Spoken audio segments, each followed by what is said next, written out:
Grandmere State Park. This is from Joshua Nowicki. And what you're seeing here is a mirage.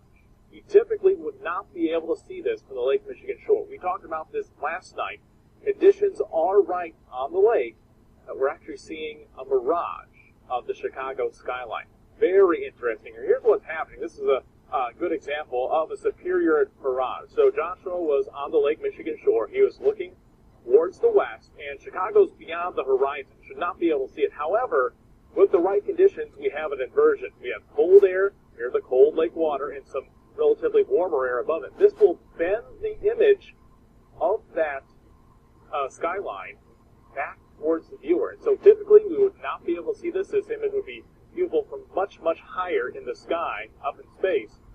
But instead, we're able to see it on the Lake Michigan shore. Very fascinating, and that's the same reason we're actually seeing this ring on the radar tonight as well. Because of the inversion we call it atmospheric ducting, it's bending the radar rays back towards the ground. So even on the clear nights, we have some interesting weather. Now, before I proceed with the video, this is a very important point I want to replay that the meteorologist says. The horizon should not be able to see it. However, with the right conditions, we have an inversion. We have cold air. Okay, he just stated,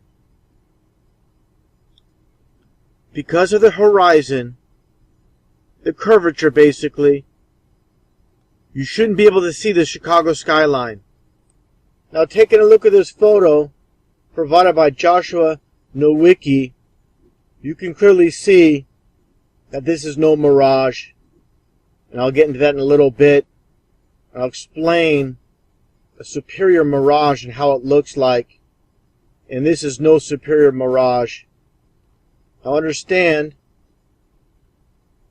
the distance from Chicago to Grandmere State Park in Stevensville, Michigan, it's 90 miles away, and they say over water it's 60 miles. Now understand one thing, with the supposed curvature of the earth, and at 60 miles, that will lead you to 2,400 feet behind the supposed horizon or the curvature. So the Sears Tower, also known as Willis Tower, being at 1,700 feet to the tip, the whole tower basically should be behind the horizon or the supposed curvature of the earth. So please don't make fun of me and to listen to this. So this picture is obviously not made by the flat earthers. It's based on Pythagoras, and it's made by AutoCAD, and that's how they measure the curvature of the earth. The earth is actually not as big as you thought, because every mile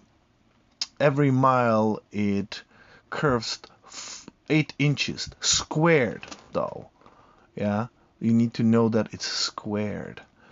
That means you go, let's say if something is 60 miles away, like this Lake Michigan distance, you go 60 times 60, and then that's the squared, and then you go times 8, and that's 28,900 inches. That's in 60 miles.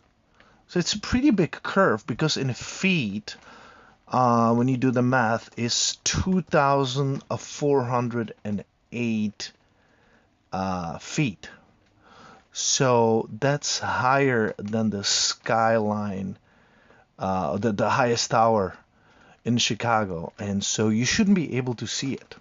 So I know it looks good on the picture they made, but it doesn't work in real life, as you see here. And also he talks about the superior mirage. With superior mirages, the mirage is inverted, and I'm going to show some examples of that. With these photos, you can clearly see the inverted mirage. Again, more of the same.